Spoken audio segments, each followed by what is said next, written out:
How to 1v1 in Apex Legends firing range. What you have to do is first party up with the person you want to 1v1, and then go to firing range, and then click ready. Wait for it to queue up.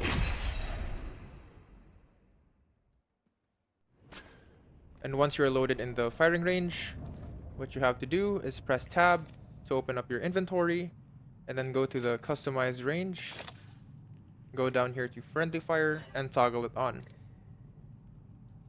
Alternatively, you can hold tab and it will take you straight into the customized firing range, and then turn on friendly fire.